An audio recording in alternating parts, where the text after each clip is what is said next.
Di video kita kali ini, kita mau cerita Alkitab tentang always grateful, selalu bersyukur. Ayat firman Tuhan kita terambil di dalam Efesus 5 ayat 20, dikatakan, ucaplah syukur senantiasa atas segala sesuatu dalam nama Tuhan kita, Yesus Kristus, kepada Allah dan Bapa kita. Adik-adik semua, di sini siapa yang punya mainan di rumah? Wah, pasti banyak ya mainannya. Nah, ada satu anak, dia punya mainan bagus, tapi dia lupa bersyukur.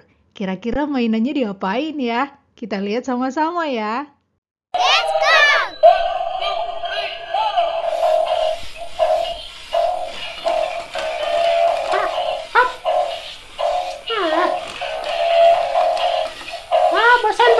Bosan. Jatuh lagi. Tapi memang Dodo udah bosan juga sih sama mainan ini. Joget doang, nggak bisa ngapa-ngapain lagi. Kayak punya temen Dodo. Bagusnya diapain ya? Dodo tahu. Dodo mau bongkar aja. Ayo sini Dodo bongkar. Susah amat mau dibongkarnya. Udah, Dodo buang aja. Bosan. Males sama mainan Dodo. Udah bosen. Dodo mau cari yang lain aja. Adik, tadi video tentang Dodo bosen sama mainannya. Dia lupa bersyukur kalau dia punya mainan bagus. Dalam cerita Alkitab kita hari ini juga tentang orang-orang yang lupa bersyukur. Kira-kira seperti apa yang ceritanya? Kita dengerin sama-sama ya.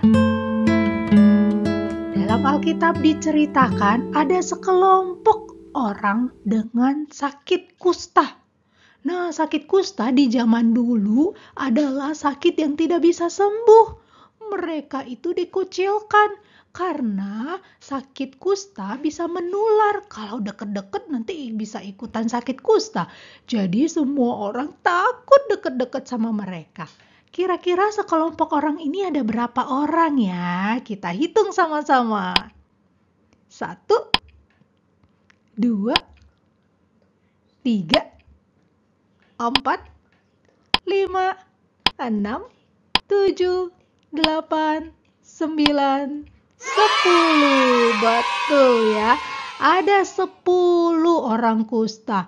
Jadi mereka merasa sedih sekali karena mereka itu tidak bisa bertemu dengan keluarganya, dengan mungkin orang tua, dengan pasangannya, dengan anak-anaknya. Wah, mereka sedih.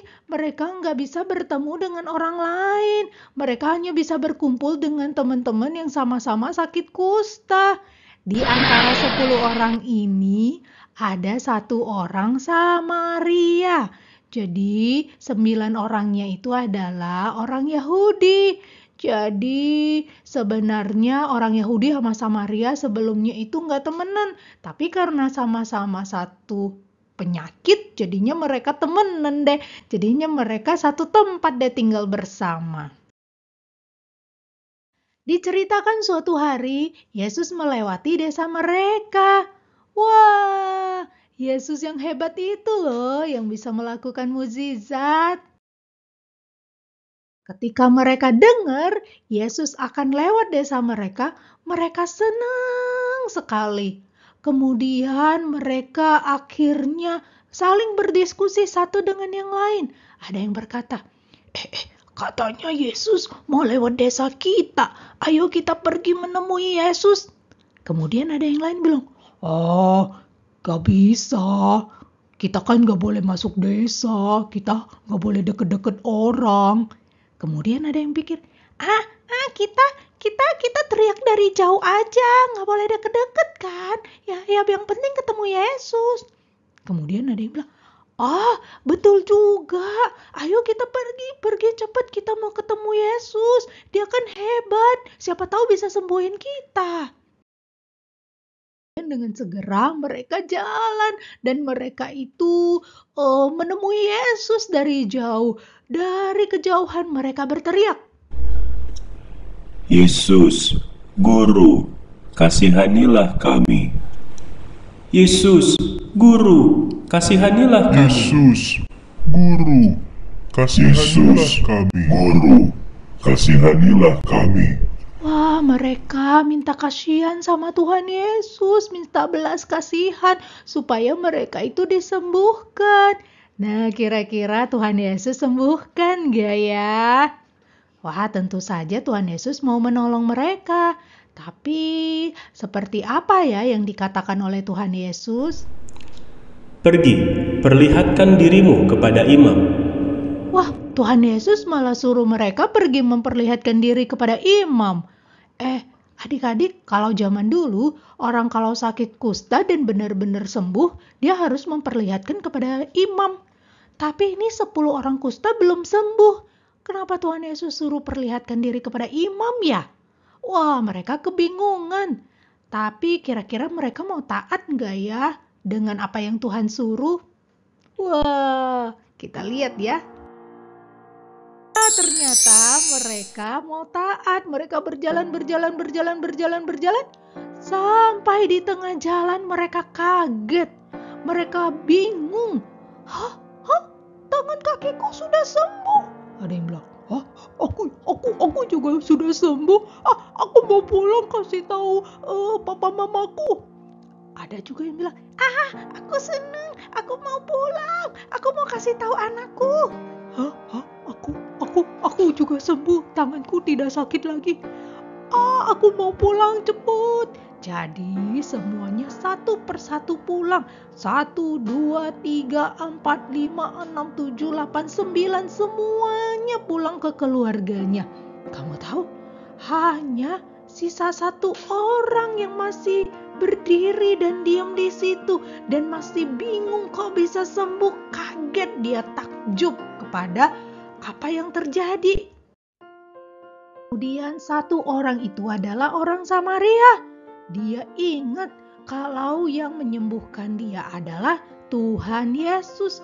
Kemudian dia cepat-cepat menghampiri Tuhan Yesus. Dan dia mau ingat, bersyukur dan berterima kasih kepada Tuhan. Kita dengar apa yang dia katakan. Terima kasih Tuhan Yesus sudah menyembuhkan saya.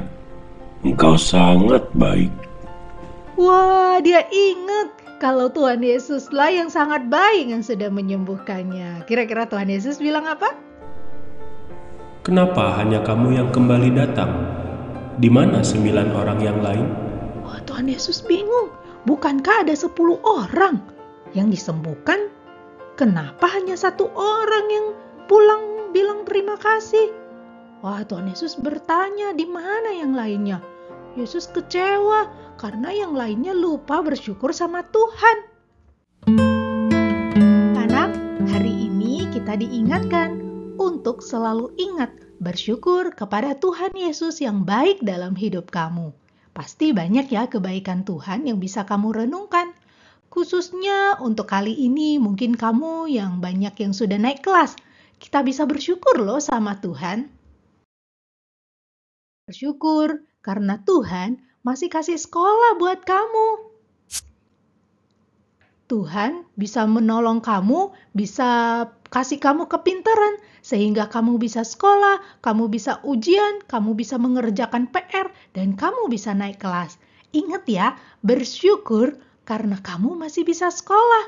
Jadi kalau bersyukur masih bisa sekolah, kamu bisa terus semangat ya, dan rajin untuk sekolah. Jangan sampai malas-malasan terus. Kalau malas-malasan kan jadinya lupa bersyukur. Tapi kamu bisa semangat untuk sekolah dan rajin mengerjakan tugas-tugas yang ada. Apalagi nanti naik kelas ya, tugasnya mungkin lebih susah. Tapi kamu bisa terus semangat ya dan minta tolong sama Tuhan. Itu kamu bisa bersyukur untuk apa? Untuk guru kamu di sekolah. Bersyukur karena masih ada guru-guru yang bisa mengajar kamu untuk berbagai ilmu pengetahuan.